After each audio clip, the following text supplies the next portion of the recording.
राधे राधे आप सभी को नमस्ते, गुड मॉर्निंग। मैं नम्रता स्वागत करती हूँ आप सभी का हिंदी टीचर्स एकेडमी में। तो हम देखेंगे आज सामान्य अध्ययन, ये हमारी पहली क्लास है और चैप्टर वाइज ये चलेगा और विभिन्न परीक्षाओं में पूछे गए प्रश्नों को हम चैप्टर वाइज देखेंगे।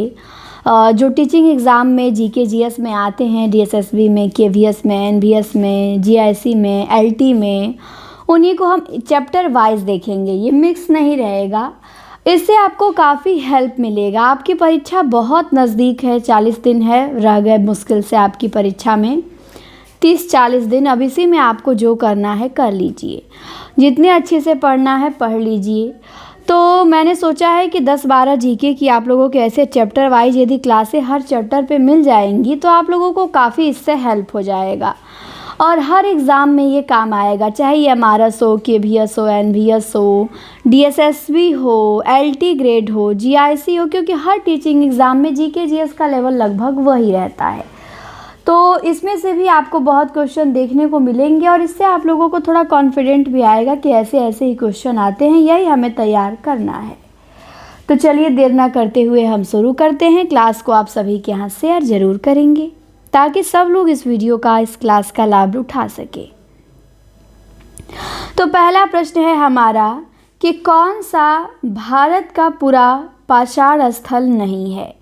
भीमबेटका, हुसंगी गुफा, कुरनूल गुफा, बराबर गुफा। तो जो बराबर गुफा है ये भारत का पूरा पाषाण स्थल नहीं है। जो बराबर गुफा है ये बिहार के गया जिले में स्थित है और इस गुफा का निर्माण चट्टानों को काट के किया गया है। इनका संबंध मौर्य काल से है, जबकि भीमबेटका, हुसंगी तथा कुरनूल गुफा का संबंध पूरा पाषाण काल से है। तो ध्यान देना है कि पूरा पाषाण काल से भीमबेटका, हुसंगी गुफा और कुरनूल गुफा संबंधित हैं और बराबर गुफा ये मौर्य काल से रिलेटेड है। दूसरा प्रश्न है कि कौन सा शहर सिंधु घाटी सभ्यता का हिस्सा था? द्वारका, हड़प्पा, मुजिरी, सांची। तो आपको पता है कि हड़प्पा सिंधु घाटी सभ्यता का हिस्सा था। तीसरा प्रश्न है हमारा कि सिंधु घाटी सभ्यता एक सभ्यता थी, तांबा युग की सभ्यता, लोहा युग की सभ्यता या कांस्य युग की सभ्यता? तो सिंधु घाटी सभ्यता एक कांस्य युग की सभ्यता थी। नवपाषाण काल के अंत में धातु का इस्तेमाल शुरू हुआ और तांबा प्रथम धातु थी जिसका इस्तेमाल मानव ने किया। पत्थर और तांबा दोनों के इस्तेमाल पर आधारित संस्कृति को ताम्र पाषाणिक संस्कृति कहते हैं। कांसा जो तांबा और रांगा के मिश्र धातु है, इसकी खोज भी इसी काल में हुई थी, अतः इसीलिए इसे कांस्य युग भी कहते हैं। सिंधु घाटी या हड़प्पा घाटी सभ्यता को एक कांस्य युगीन सभ्यता थी क्योंकि हड़प्पा के निवासी कांसे की ढलाई बड़े पैमाने पे करते थे और इस काम में प्रवीण थे वो। तो सिंधु घाटी सभ्यता कैसी सभ्यता थी? कांस्य युगीन सभ्यता थी। चौथे प्रश्न में आते हैं। चौथा दिया है कि मोहनजोदड़ो पाकिस्तान के सिंध प्रांत में स्थित पुरातत्व स्थल है। मोहनजोदड़ो का अर्थ क्या है? तो मोहनजोदड़ो का अर्थ है मृत पुरुषों का स्तूप, मृतकों का टीला। तो ध्यान देंगे, मोहनजोदड़ो का अर्थ क्या है? मृत पुरुषों का स्तूप। पांचवा प्रश्न है हमारा, इसके बारे में देख लेते हैं। मोहनजोदड़ो पाकिस्तान के सिंध प्रांत में स्थित एक पुरातत्व स्थल है। मोहनजोदड़ो का सिंधी में शाब्दिक अर्थ है मृतकों का टीला। मोहनजोदड़ो सिंधु नदी के तट पर स्थित है तथा इसकी खोज 1922 में राखल दास बनर्जी द्वारा की गई थी। तो ध्यान देंगे, मोहनजोदड़ो सिंधु नदी के तट पर स्थित है और इसकी खोज 1922 में हुई थी। किसने की थी? तो राखल दास बनर्जी ने। मोहनजोदड़ो से वृहत स्नानागार के साक्ष्य मिले हैं तथा यहाँ से एक नर्तकी की कांस्य मूर्ति भी मिली है। 5वां दिया है कि बनावली। बनावली हरियाणा के किस जिले में सिंधु घाटी सभ्यता काल से संबंधित पुरातत्व स्थल है? तो बनावली हरियाणा जिले के फतेहाबाद से संबंध है। बनावली हरियाणा के किस जिले में सिंधु घाटी सभ्यता काल से संबंधित पुरातत्व स्थल है? तो बनावली हरियाणा के फतेहाबाद में है। बनावली सिंधु घाटी सभ्यता से संबंधित एक पुरातात्विक स्थल है। तो बनावली कहाँ है? हरियाणा के फतेहाबाद में।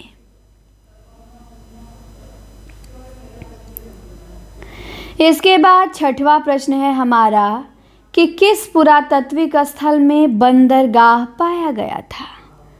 मोहनजोदड़ो, कालीबंगा, लोथल, हड़प्पा। तो बंदरगाह पाया गया था लोथल में। किस पुरातात्विक स्थल में बंदरगाह पाया गया था? तो लोथल में पाया गया था। ध्यान देंगे, लोथल गुजरात राज्य के अहमदाबाद जिले में सरागवाला गांव में स्थित बंदरगाह है। यह 1954 में खोजा गया था और इसकी खुदाई भारतीय पुरातत्व सर्वेक्षण द्वारा 1955 से 1960 तक की गई थी। ASI के अनुसार लोथल में दुनिया के सबसे पुराने ज्ञात बंदरगाह थे। तो लोथल गुजरात राज्य के अहमदाबाद जिले में सरागवाला गांव में स्थित एक बंदरगाह है। आगे आते हैं 7वां नंबर। 7वां हमारा प्रश्न ये है कि निम्न में से कहाँ पहली बार सिंधु घाटी सभ्यता की खोज की गई थी? अमरी में, कोटदीजी में, हड़प्पा में, मोहनजोदड़ो में। तो सिंधु घाटी सभ्यता की पहली बार खोज की गई थी हड़प्पा में। कहाँ की गई थी सिंधु घाटी सभ्यता की पहली बार खोज?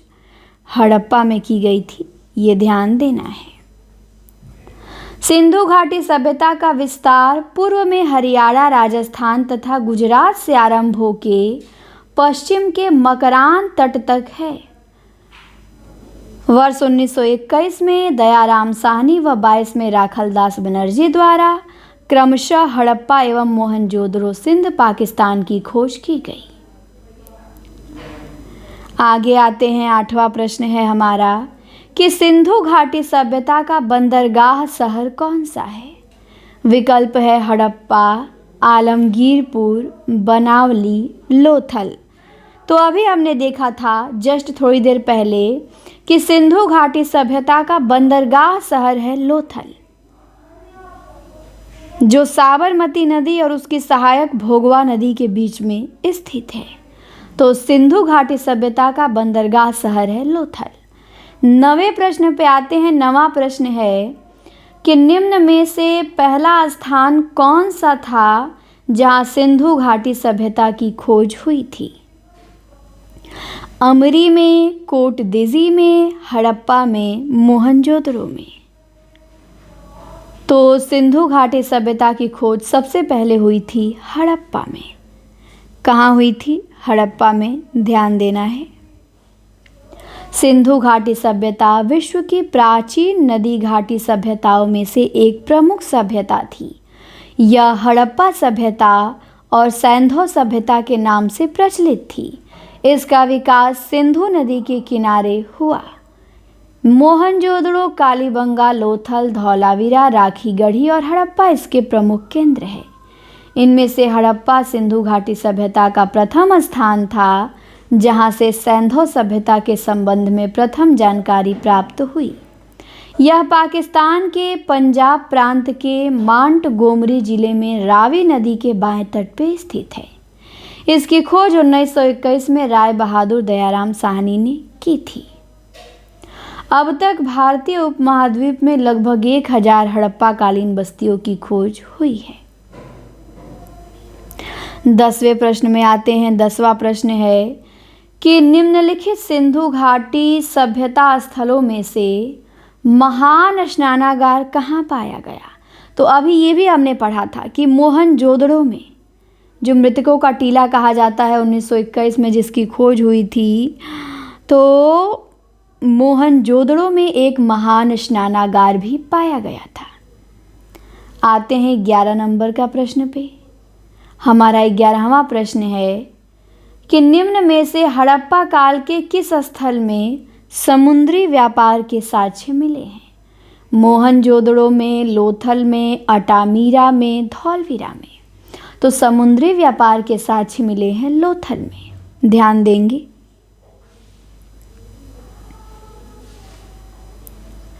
लोथल प्राचीन सिंधु घाटी सभ्यता के शहरों में से एक है।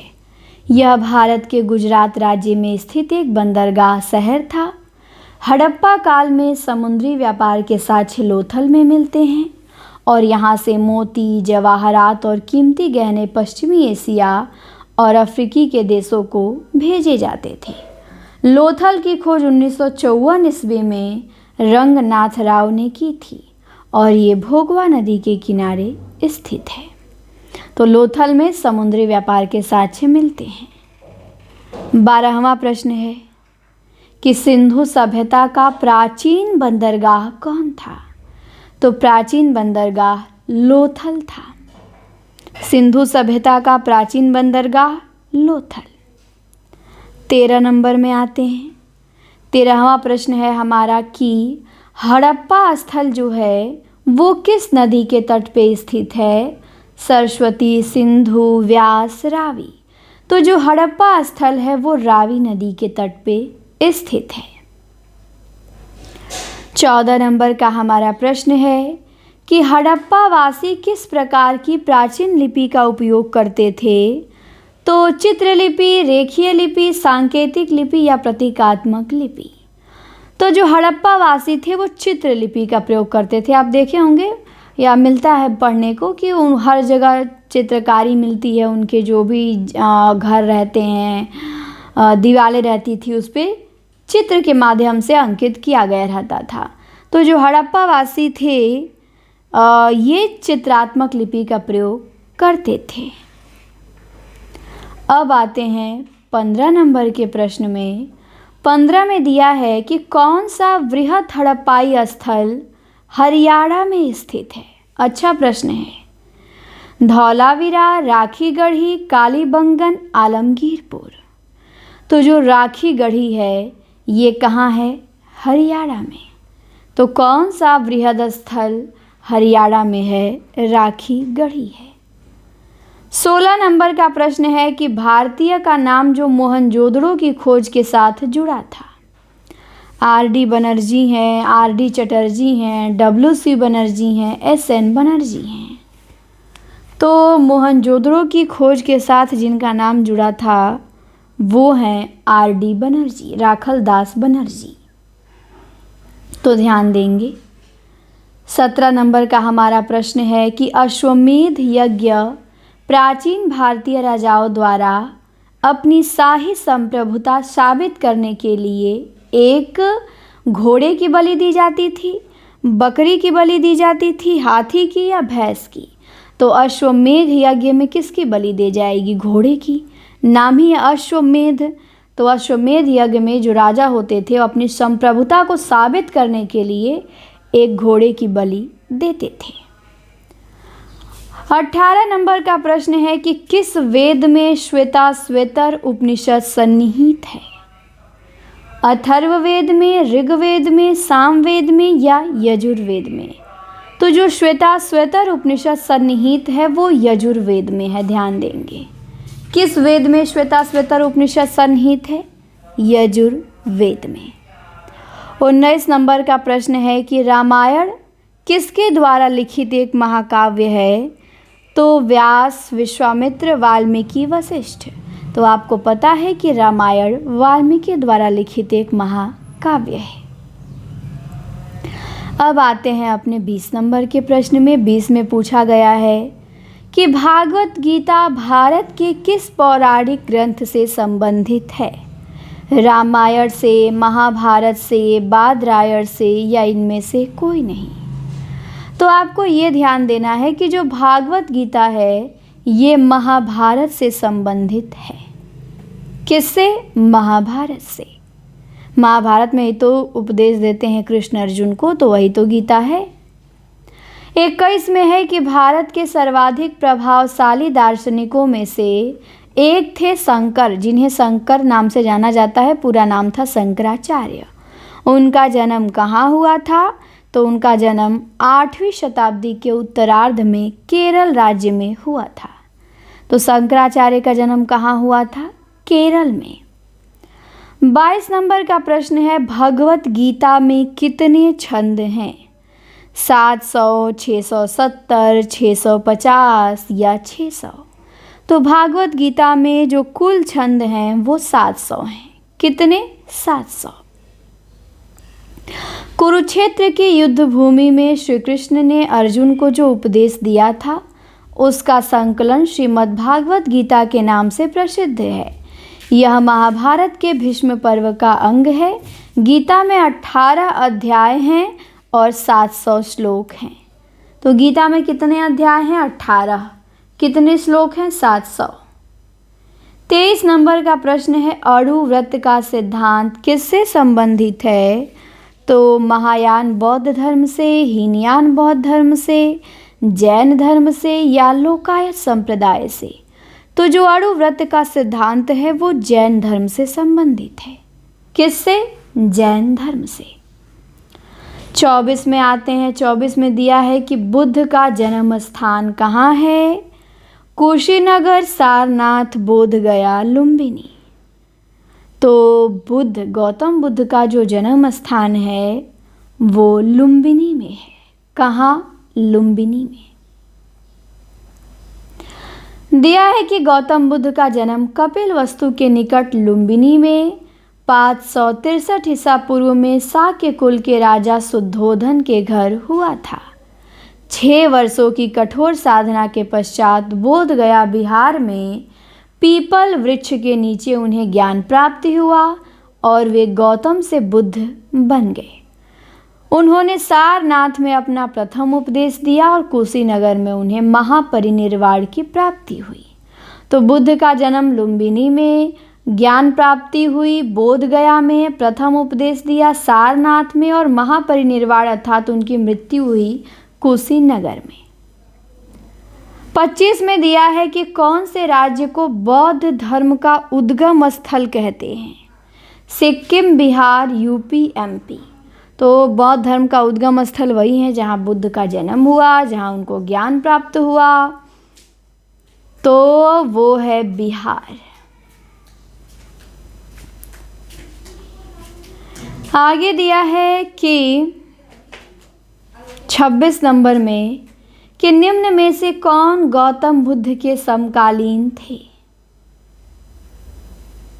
नागार्जुन, कनिष्क, कौटिल्य, महावीर स्वामी। तो गौतम बुद्ध के समकालीन थे महावीर स्वामी, जो जैन धर्म के 24वें तीर्थंकर थे। तो पूछा जाता है, महावीर गौतम बुद्ध के समकालीन थे और महावीर जैन धर्म के 24वें तीर्थंकर थे, जिन्होंने 6ठी शताब्दी ईसा पूर्व के जैन आंदोलन का प्रवर्तन किया। नागार्जुन कनिष्क के दरबार की महान विभूति थे तथा उनकी तुलना मार्टिन लूथर से की जाती है। इन्हें भारत का आइंस्टीन भी कहा जाता है। कौटिल्य या विष्णुगुप्त चंद्रगुप्त मौर्य के प्रधानमंत्री थे, जिन्हें अर्थशास्त्र की रचना की।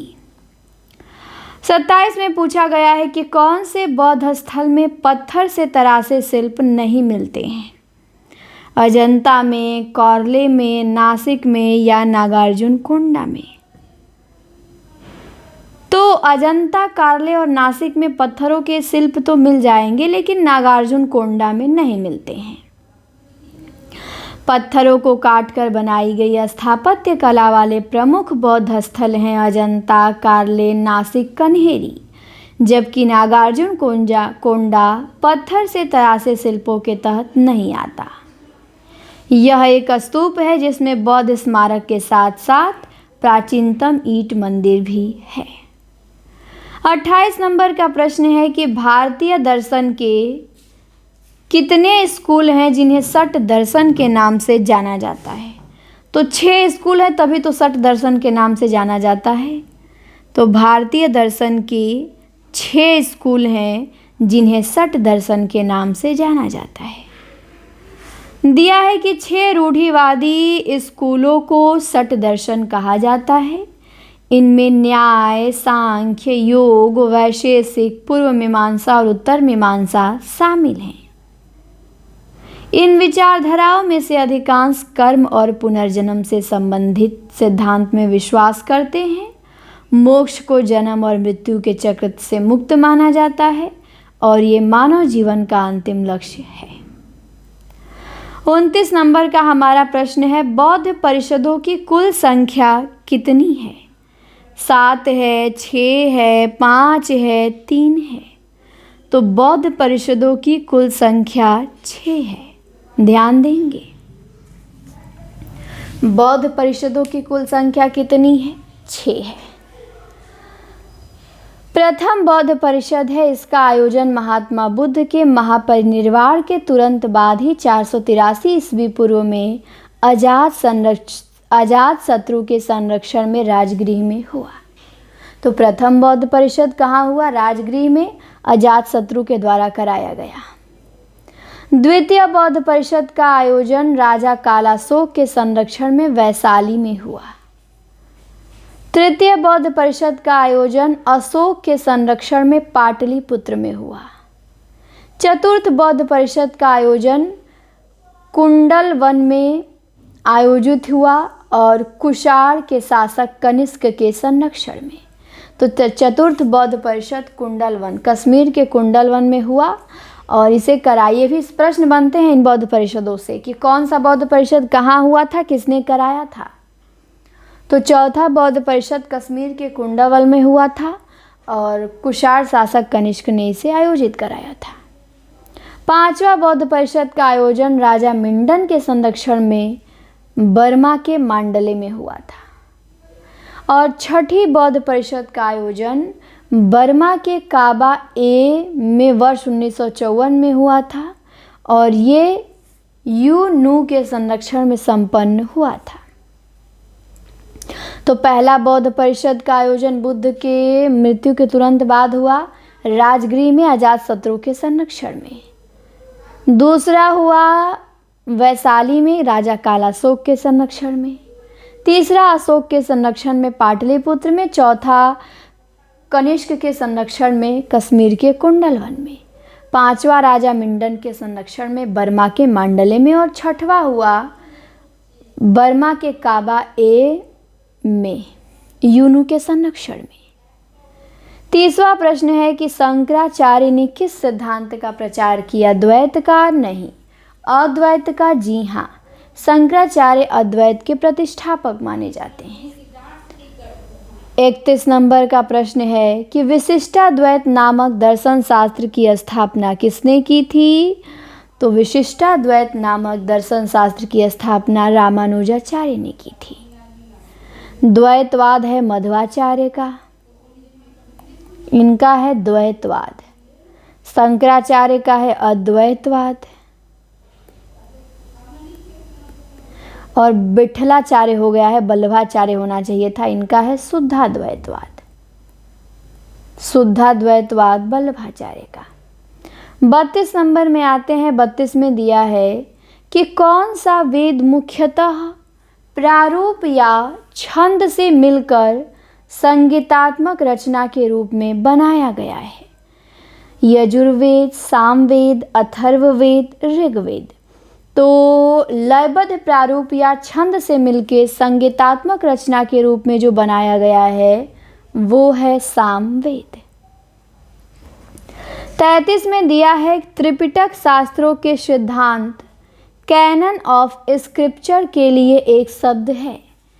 हिंदू है, हिंदू और बौद्ध दोनों है, बौद्ध है या जैन है? ये पूछा गया है कि त्रिपिटक शास्त्रों के सिद्धांत कैनन ऑफ स्क्रिप्चर के लिए एक शब्द है और वो शब्द है बौद्ध। ध्यान देंगे। त्रिपिटक बौद्ध धर्म का एक प्रमुख ग्रंथ है। जो त्रिपिटक शास्त्रों में वर्णित है, बौद्धों के लिए द कैनन ऑफ स्क्रिवेनरस एक पारिभाषिक पद है। ये विनय पिटक, सुत्त पिटक और अभिधम्म पिटक में विभाजित है। विनय पिटक में बौद्ध भिक्षुओं के आचरण से संबंधित विचार हैं। सुत्त पिटक में महात्मा बुद्ध के उपदेशों का संग्रह है, जबकि अभिधम्म पिटक में बौद्ध शिक्षा का दर्शन है। 34 में दिया है, बामियान बुद्ध की मूर्तियों को भारतीय कला की किस शैली के अनुसार तराशा गया है? बामियान बुद्ध की मूर्तियों को भारतीय कला की किस शैली के अनुसार तराशा गया है? गांधार शैली, अमरावती शैली, मथुरा शैली या सारनाथ शैली? तो बामियान बुद्ध की मूर्तियों को गांधार शैली के अनुसार तराशा गया है। 35 नंबर का प्रश्न है कि सिंधु घाटी के बाद एक प्रमुख सभ्यता महाजनपद किस काल युग में स्थापित हुआ? मध्य पाषाण युग में, नवपाषाण युग में, ताम्रपाषाण युग में या लौह युग में? तो सिंधु घाटी के बाद एक प्रमुख सभ्यता महाजनपद ये स्थापित हुआ लौह युग में। सिंधु घाटी सभ्यता के बाद महाजनपद लौह युग में स्थापित हुए थे। महाजनपद शब्द का तात्पर्य है बड़े जनपदों से, जो वैदिक युग के दौरान भारतीय उपमहाद्वीप में मौजूद इकाइयाँ थी। 6ठी शताब्दी ईसा पूर्व में पूर्वी उत्तर प्रदेश व बिहार के कुछ प्रादेशिक जिलों ने लौह उत्पादन केंद्रों तक पहुंच प्राप्त की और उनका उपयोग लोहे के हथियार और उपकरण बनाने में किया। तो महाजनपद लौह युग में स्थापित हुआ।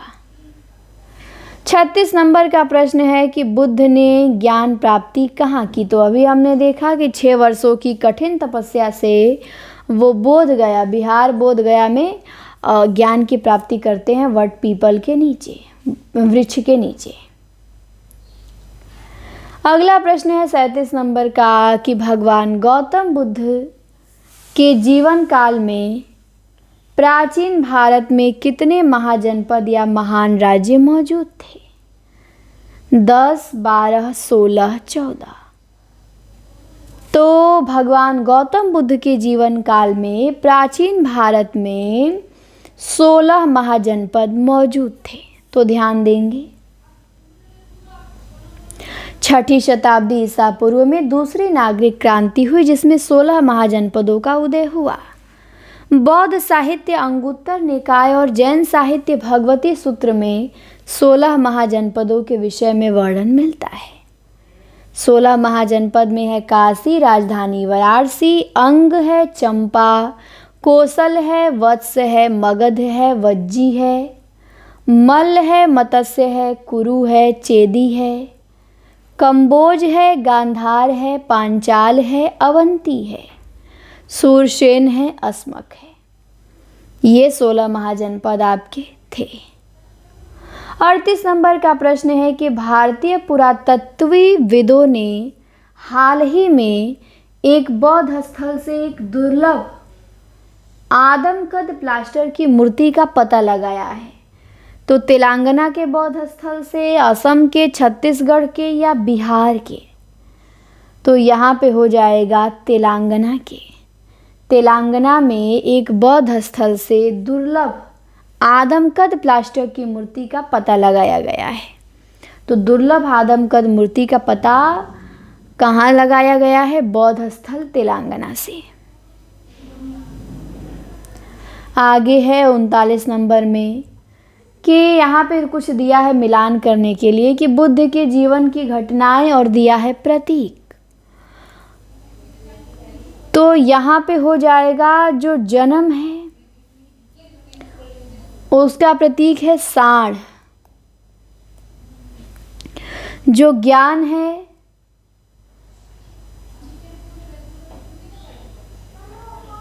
जो पहला उपदेश है उसका प्रतीक है चक्र,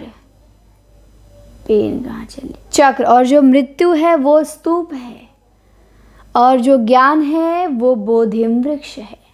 तो ध्यान देंगे, जन्म का सार है, प्रतीक बुद्ध के जीवन में जो घटना हुई, ज्ञान का बोधिम वृक्ष है, और प्रथम उपदेश का चक्र है, और मृत्यु का स्तूप है। 40 नंबर में दिया है कि बुद्ध और महावीर में किस महाजनपद से आते थे।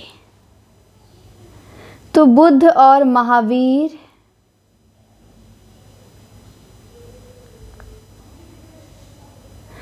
तो आपके जो गौतम बुद्ध थे ये आते थे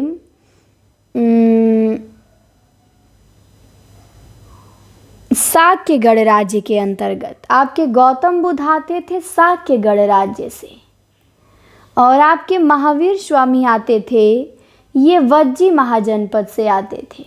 तो ये दोनों अलग अलग महाजनपद से आते थे। तो अब यहाँ पे कौन सा सही माना जाए?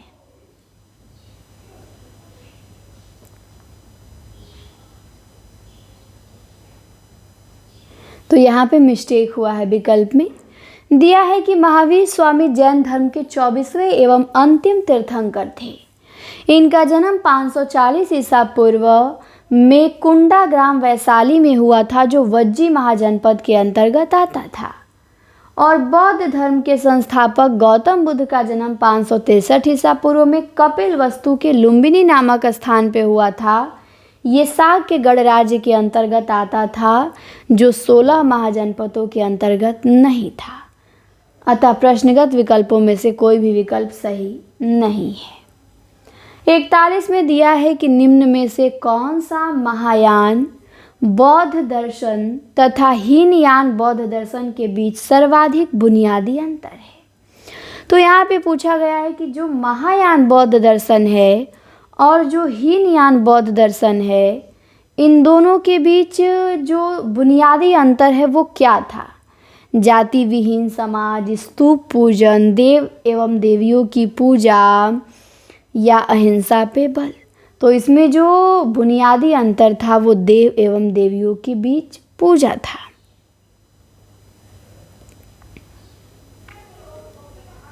आगे आते हैं 42 नंबर में। 42 में पूछा गया है कि मोहम्मद पैगंबर का जन्म कहाँ हुआ था? मक्का, मदीना, बगदाद, दौलताबाद। तो मोहम्मद पैगंबर का जन्म हुआ था मक्का में। याद रखेंगे कहाँ हुआ था? मक्का। 43 का प्रश्न है कि बिंबिसार और अजातशत्रु ये संरक्षक थे किस धर्म के? शैव धर्म के, वैष्णव धर्म के, जैन धर्म के, या इनमें से कोई नहीं। तो ना शैव के थे, ना वैष्णव के थे, ना जैन के थे। यहाँ पे हो जाएगा इनमें से कोई नहीं, क्योंकि बिंबिसार और अजातशत्रु जो थे ये बौद्ध धर्म के संरक्षक थे। किस धर्म के? बौद्ध धर्म के। तो बौद्ध धर्म विकल्प में नहीं है, तो इनमें से कोई नहीं सही हो जाएगा। 44 में दिया है कि मौर्य राजवंश का पहला शासक कौन था? तो मौर्य राजवंश का पहला शासक था चंद्रगुप्त मौर्य। 45 में पूछा गया है कि निम्न विकल्पों में से कौन राजा अशोक का पुत्र नहीं है? कुणाल, तिवाला, महिंद्रा, कैवल्य। तो कुणाल तो राजा अशोक का पुत्र है, तिवाला भी है, महिंद्रा भी है, लेकिन जो कैवल्य है ये राजा अशोक का पुत्र नहीं है। तो 45 का डी हमारा सही हो जाएगा।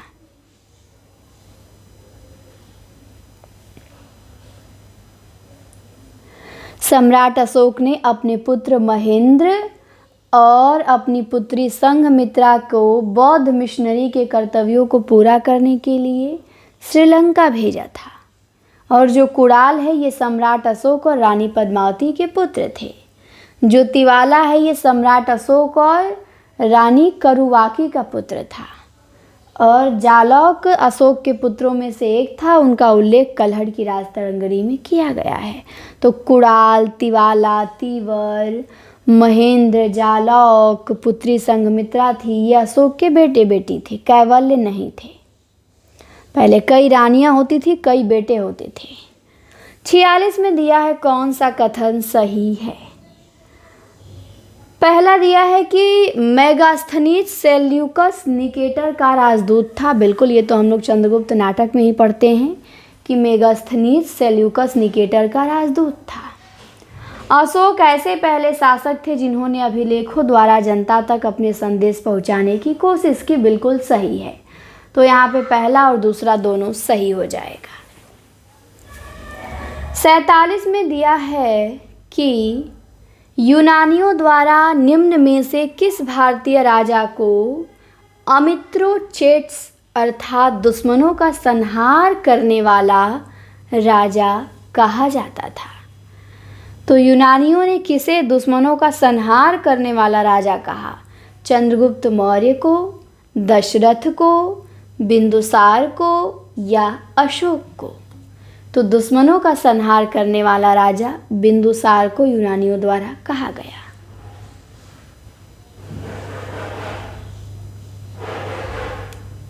आगे आते हैं।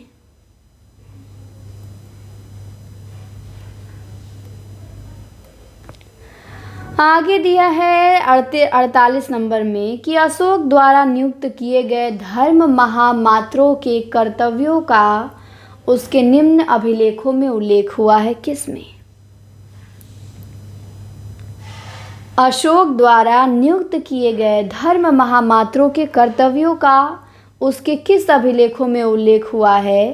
पंचम शिलालेख में, सप्तम स्तंभ शिलालेख में, षष्ठ शिलालेख में या द्वादश शिलालेख में? तो ये हुआ है पहले एवं तीसरे में, पंचम शिलालेख एवं षष्ठ शिलालेख में। अशोक मौर्य वंश का प्रसिद्ध शासक था। अशोक के अभिलेखों को 3 भागों में बांटा गया है, शिलालेख, स्तंभलेख व गुहालेख। अशोक के शिलालेखों की संख्या 14 है। इसके 5वें तथा 6ठे शिलालेखों में धर्म महामात्रों के कर्तव्यों का उल्लेख हुआ है। अशोक के शिलालेखों की खोज 1750 में टी फैंथलर ने की तथा पढ़ने में सफलता 1837 में जेम्स प्रिसेम्प को मिली। इसके बाद आगे आते हैं 49 नंबर में। 49 में दिया है कि यह एक बड़ा और सुंदर शहर है। यह चारों ओर से एक विशाल दीवार से घिरा है। इसमें 570 मीनारें हैं और 64 द्वार हैं। 2 और 3 मंजिल के घर लकड़ी और मिट्टी के ईंटों से बने हैं। राजा का महल भी काष्ठ निर्मित है और पत्थरों पर नक्काशी द्वारा अलंकृत है। बागों और पक्षियों को रखने के लिए निर्मित बाड़ों से यह घिरा है। तो ये किस स्थान का विवरण किया गया है इसमें? तक्षशिला का, कोसल का या पाटलिपुत्र का या उज्जैनी का? तो इसमें जो उल्लेख है वो है पाटलिपुत्र का। किस स्थान का उल्लेख है? पाटलिपुत्र का। 50 में दिया गया है, चलिए हम देख लेते हैं कि पाटलिपुत्र नगर के बारे में ये जो दिया गया है यह विवरण यूनानी राजदूत मेगास्थनीज द्वारा लिखित पुस्तक इंडिका में दिया गया है। तो इंडिका पुस्तक पूछी जाती है किसकी है? मेगास्थनीज की है, जो यूनानी राजदूत था। मेगास्थनीज चंद्रगुप्त मौर्य के दरबार में राजदूत बन के आया था और पाटलिपुत्र नगर की स्थापना सम्राट अजातशत्रु के उत्तराधिकारी उदयन ने की थी। फिर पूछा गया है 50 नंबर में कि चंद्रगुप्त मौर्य था, यह अशोक का परदादा था, सम्राट अशोक का भाई था, अशोक का पिता था या अशोक का दादा था? तो चंद्रगुप्त मौर्य जो है ये अशोक के दादाजी थे। मौर्य वंश के संस्थापक चंद्रगुप्त मौर्य हुए और चंद्रगुप्त मौर्य का जो पोता था वो सम्राट अशोक था।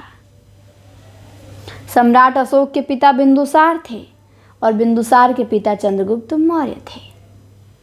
चंद्रगुप्त मौर्य की गणना भारत के महान शासकों में होती है। वो भारत का प्रथम ऐतिहासिक सम्राट था जिसने मौर्य वंश की स्थापना की। चंद्रगुप्त का उत्तराधिकारी बिंदुसार हुआ तथा बिंदुसार का उत्तराधिकारी अशोक सम्राट महान थे।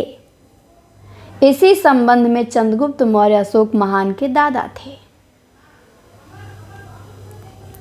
फिर दिया है कि गौतमी पुत्र श्री सातकर्णी, सातकर्णी थे वो किस वंश के राजा थे? चोल के, चेर के, पांड्य के, सातवाहन के। तो गौतमी पुत्र जो सातकर्णी थे वो सातवाहन वंश के राजा थे। किस वंश के? सातवाहन वंश के। 52 में दिया है कि निम्न में से किस इंडो बैक्ट्रियाई शासक ने भारत में यूथेडेमिड साम्राज्य की नींव रखी? एंटियोकस तृतीय ने, यूथेडेमस द्वितीय ने, पेंटालियोन ने या डेमोट्रियस फर्स्ट ने? तो भारत में यूथेडेमिड साम्राज्य की नींव रखी डेमोट्रियस फर्स्ट ने। 53 नंबर का हमारा प्रश्न देखते हैं क्या पूछा गया है। 53 नंबर में पूछा है कि प्राचीन भारत के राजा कनिष्क किस राजवंश से संबंधित थे? कुषाण से, कण्व से, शुंग से या मौर्य से? तो जो कनिष्क थे वो कुषाण से संबंधित थे, कुषाण वंश के राजा थे। और सातकर्णी सातवाहन वंश के राजा थे और कनिष्क कुषाण वंश के। 54 में दिया है कि अश्वघोष किस राजा के दरबार में रहता था जिसने बुद्ध चरित्र लिखा? तो बुद्ध चरित्र अश्वघोष ने लिखा।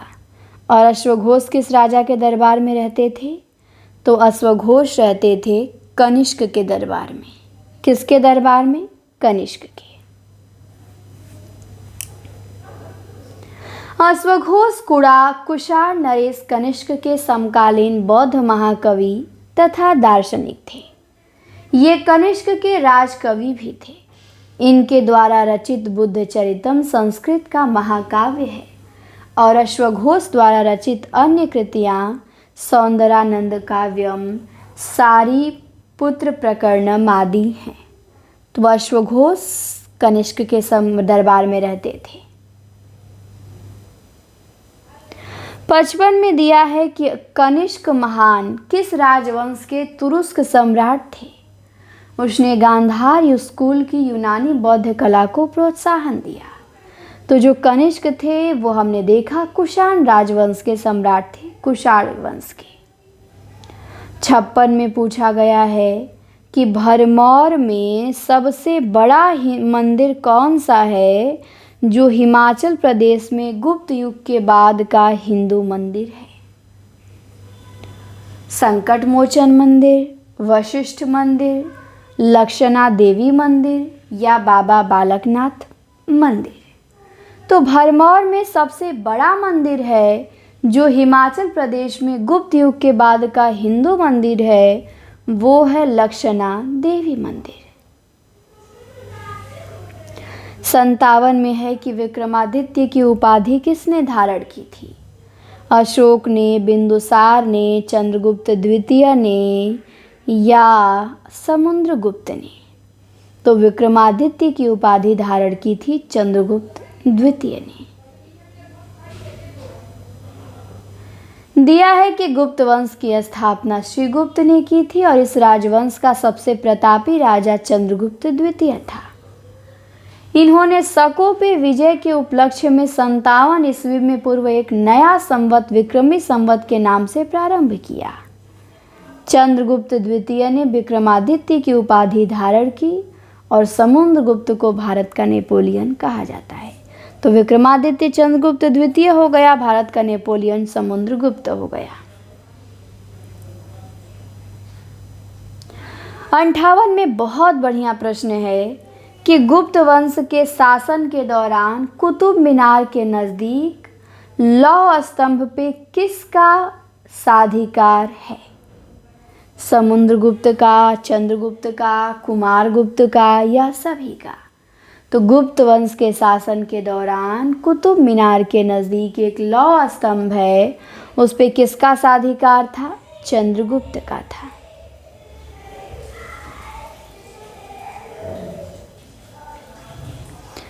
आगे है 59 में कि दिल्ली के मेहरौली में स्थित लौह स्तंभ किस शासक से संबंधित है?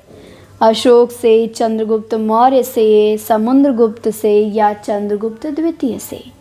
तो दिल्ली के मेहरौली में एक लौह स्तंभ स्थित है, वो चंद्रगुप्त द्वितीय, जिन्हें विक्रमादित्य के नाम से भी जाना जाता है, उन्हीं से संबंधित है।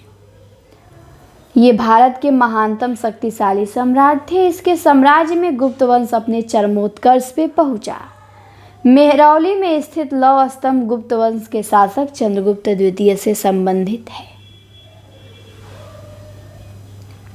फिर वही प्रश्न है, बस पूछने का तरीका बदल दिया है कि दिल्ली के मेहरौली में स्थित स्तंभ जो है लौह स्तंभ, इस पे किसकी शौर्य गाथा अंकित की गई है? तो चंद्रगुप्त द्वितीय की। 61 में पूछा गया है कि अजंता और एलोरा की गुफाएं किसके पास हैं? अजमेर, औरंगाबाद, पटना, जयपुर। तो अजंता और एलोरा की गुफाएं औरंगाबाद के समीप हैं, महाराष्ट्र के औरंगाबाद में। तो अजंता और एलोरा की गुफाएं औरंगाबाद के पास हैं। अजंता एलोरा की गुफाएं महाराष्ट्र के औरंगाबाद शहर के समीप स्थित हैं। ये गुफाएं बड़ी बड़ी चट्टानों को काट के बनाई गई हैं। 29 गुफाएं अजंता में तथा 34 गुफाएं एलोरा में हैं। 62 में पूछा गया है कि विश्व प्रसिद्ध अजंता की गुफाएं किस राज्य में है? तो अभी मैंने बताया औरंगाबाद के समीप है, औरंगाबाद महाराष्ट्र में है। तो अजंता एलोरा की गुफाएं ये दोनों महाराष्ट्र में है। 63 में पूछा गया है कि 3री शताब्दी में वाकाटक वंश के संस्थापक कौन था? वाकाटक वंश के संस्थापक नागभट्ट थे, प्रवरसेन थे, विंध्यशक्ति थे या रुद्रसेन थे? तो वाकाटक वंश के संस्थापक थे विंध्यशक्ति। 64 में पूछा गया है कि भारत में स्थित राजा नरसिंह देव प्रथम का सूर्य मंदिर कहाँ स्थित है? दुर्गापुर में, अजमेर में, भरतपुर में या कोणार्क में? तो भारत में स्थित राजा नरसिंह देव प्रथम का सूर्य मंदिर जो है वो कोणार्क में है।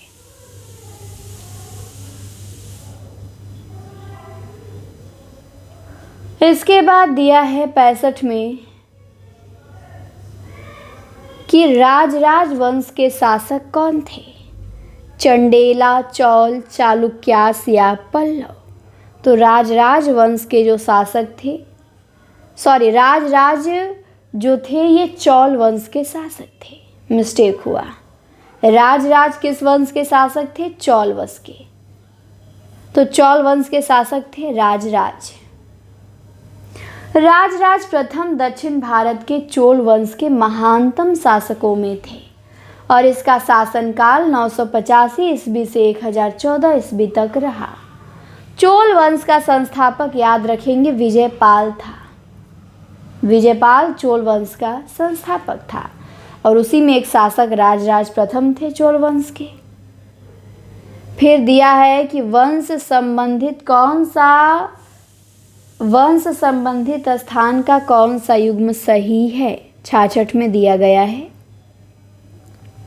कि चोल वंश का संबंधित स्थान है उरैयूर और पल्लव वंश का कांचीपुरम। तो यहाँ पे दोनों सही है। पल्लव वंश की राजधानी कांचीपुरम थी और चोल वंश की उरैयूर थी। तो दोनों यहाँ पे सही है। अब आते हैं 67 नंबर के प्रश्न में। इसमें पूछा गया है कि निम्न में से किसे सबसे शक्तिशाली चोल शासन माना जाता था? राजेंद्र प्रथम को, राजराज प्रथम को, दंती दुर्ग को या विजयपाल को? तो चोल वंश का शक्तिशाली शासक माना जाता था राजराज प्रथम को। संस्थापक था विजयपाल और सबसे शक्तिशाली शासक था राजराज प्रथम। 68 में दिया है कि अपने गुफा मंदिरों के लिए प्रसिद्ध घारापुरी द्वीप कहाँ स्थित है?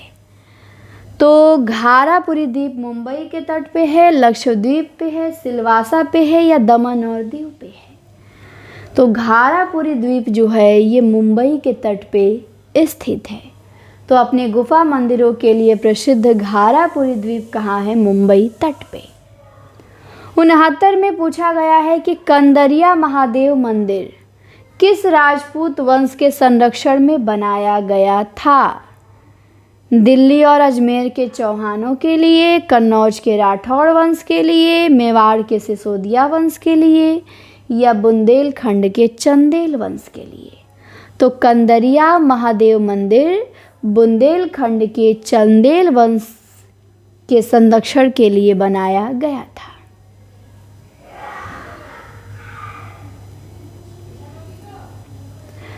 सत्तर में है चिदम्बरम का चोल मंदिर किस धार्मिक समूह का है? अलवार का, जैन का, नयनार का, वैदिक का? तो चिदम्बरम का चोल मंदिर जो है वो नयनार का है। नयनार भगवान शिव को समर्पित संतों का सामूहिक नाम है। तो चिदम्बरम का चोल मंदिर जो है वो नयनारों का है। 71 में है कि चोल काल में निर्मित नटराज की मूर्ति में भगवान के कितने हाथ दिखते हैं? 8 हाथ, 6 हाथ, 4 हाथ या 2 हाथ? तो चोल काल में निर्मित नटराज की मूर्ति में भगवान के 4 हाथ दिखते हैं।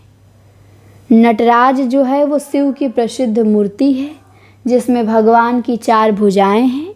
उनके चारों ओर अग्नि के घेरे हैं।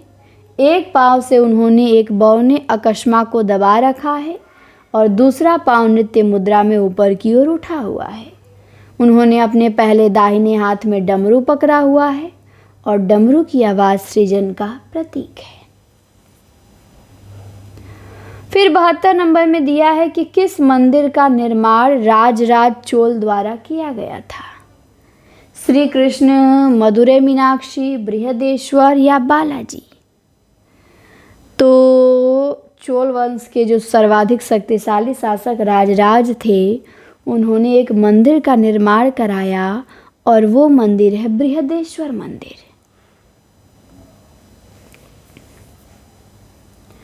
तिहत्तर में है चालुक्य वंश का राजधानी शहर कौन सा था? श्रीरंगपट्टनम, बादामी, मदुरई, कांचीपुरम? तो चालुक्य वंश का राजधानी शहर था बादामी। 74 में पूछा गया है एलोरा का प्रसिद्ध कैलाशनाथ मंदिर किसके द्वारा बनवाया गया था? कृष्ण प्रथम के द्वारा, कलिंगा प्रथम के द्वारा, केशव प्रथम के द्वारा या इनमें से कोई नहीं? तो एलोरा का प्रसिद्ध कैलाश मंदिर जो महाराष्ट्र के औरंगाबाद जिले में एलोरा की गुफाओं में स्थित है, इसका निर्माण राष्ट्रकूट वंश के शासक कृष्ण प्रथम ने करवाया था। तो कैलाशनाथ मंदिर का निर्माण राष्ट्रकूट वंश के शासक कृष्ण प्रथम ने कराया था। 75 में दिया है कि अनंत वर्मन किस वंश का शासक था? नंद वंश का, हर्यक वंश का, गंग वंश का या सुक वंश का? तो जो अनंत वर्मन है ये गंग वंश का शासक था। किस वंश का? गंग वंश का। ध्यान देंगे, अनंत वर्मन पूर्वी गंग वंश का एक प्रमुख राजा था जिसने 11वीं 12वीं सदी में शासन किया था। ओडिशा के जो पुरी में जगन्नाथ मंदिर स्थित है उसका निर्माण उसी ने करवाया था, अनंत वर्मन ने। 76 में आते हैं। 76 में दिया है कि निम्न में से कौन चट्टानों को काट कर बनाई गई गुफा का उदाहरण नहीं है? कोणार्क, एलोरा, अजंता, बाघ? तो एलोरा, अजंता और बाघ ये जो गुफाएं हैं चट्टानों को काट के बनाई गई हैं, लेकिन जो कोणार्क का सूर्य मंदिर है ये चट्टानों को काट के बनाए गए नहीं हैं। ये लाल बलुआ पत्थर एवं काले ग्रेनाइट द्वारा निर्मित हैं और इस मंदिर का निर्माण गंग वंश के शासक नरसिंह देव प्रथम ने 13वीं शताब्दी में कराया था। ये मंदिर भगवान सूर्य को समर्पित है और इसे यूनेस्को की विश्व धरोहर सूची में भी शामिल कर लिया गया है। तो जो कोणार्क का गुफा है मंदिर है वो चट्टानों को काट के नहीं बनाया गया है, बाकी एलोरा, अजंता और बाघ ये सब गुफाएं चट्टानों को काट के बनाई गई हैं। 77 में दिया गया है कि राजा रानी द्वारा शासित देशों को उनकी राजधानी के साथ सुमेलित कीजिए। तो पल्लव राज्य है, इसकी राजधानी क्या है? तो पल्लव की राजधानी हो जाएगी कांची। चालुक्य राज्य की राजधानी हो जाएगी बादामी। और पांड्य राज्य की राजधानी है मदुरई। और कदंब राज्य की राजधानी है वैजयंती। तो 1 का सी, 2 का ए, 3 का बी, हमारा हो जाएगा सी ऑप्शन करेक्ट। पल्लव का कांची, चालुक्य का बादामी, पांड्य का मदुरई, कदंब का वैजयंती। अब आते हैं 78 नंबर में। 78 में प्रश्न है बहुत अच्छा सा कि भारत कई खूबसूरत प्राचीन मंदिरों का एक देश है और कौन सा मंदिर सबसे व्यापक एवं ठोस चट्टानों की खुदाई से बनाया गया वैभवशाली धार्मिक स्थलों को प्रदर्शित करता है तथा जो भारत में सबसे अनूठा व अद्भुत वास्तुशिल्प है? एलोरा का कैलाश मंदिर, मामल्लपुरम या महाबलीपुरम का रथ मंदिर, खजुराहो में चतुर्भुज विष्णु मंदिर या कांची में कैलाश मंदिर? तो वो है एलोरा का कैलाश मंदिर, जो भारत कई खूबसूरत प्राचीन मंदिरों का देश है। इसमें एक ऐसा मंदिर है जो ठोस चट्टानों की खुदाई से बनाया गया वैभवशाली धार्मिक स्थलों को प्रदर्शित करता है, वो है एलोरा का कैलाश मंदिर। 79 में है सूर्य मंदिर कहाँ है? सूर्य मंदिर है कोणार्क में। हमने देखा ही, सूर्य मंदिर उड़ीसा राज्य के कोणार्क शहर में स्थित है। इसका निर्माण 13वीं शताब्दी में नरसिंह देव वर्मन प्रथम ने करवाया था। इस मंदिर को ब्लैक पैगोडा भी कहते हैं। तो सूर्य मंदिर कोणार्क में है, इसका निर्माण देव वर्मन प्रथम ने करवाया था और इसे ब्लैक पैगोडा भी कहते हैं। तो सूर्य मंदिर का निर्माण किसने करवाया था? देव वर्मन प्रथम ने 13वीं शताब्दी में। 80 में है कि नटराज की प्रसिद्ध कांसे की प्रतिमा किसका उत्तम उदाहरण है? चोल कला का, होयस कला का, गांधार कला का या मौर्य कला का? तो नटराज की प्रसिद्ध कांसे की प्रतिमा जो है ये चोल कला का उदाहरण है। 81 में दिया है कि किस राजवंश ने 7वीं और 8वीं शताब्दी के दौरान कश्मीर घाटी पे शासन किया? शाह मीर राजवंश ने, कारकोट राजवंश ने, माहड़वाल राजवंश ने या कलचुरी राजवंश ने? तो किस राजवंश ने 7वीं 8वीं शताब्दी के दौरान कश्मीर घाटी पे शासन किया? वो है कारकोट राजवंश। 82 में दिया है कि किस चालुक्य राजा ने अभिनव सिद्धराज की उपाधि धारण की? कुमारपाल ने, मूलराज प्रथम ने, जय सिंह सिद्धराज ने या भीम द्वितीय ने? तो अभिनव सिद्धराज की उपाधि धारण की भीम द्वितीय ने। अब आते हैं 83 और 83 में दिया गया है कि संगम काल दक्षिण भारत में कितने से कितने तक का इसका काल है?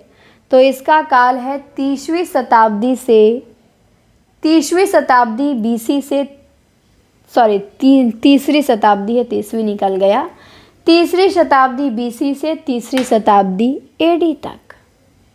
अर्थात बताते हैं तीसरी शताब्दी ईसा पूर्व से तीसरी शताब्दी ईस्वी तक माना जाता है। BC का मतलब ईसा पूर्व और AD का मतलब ईस्वी।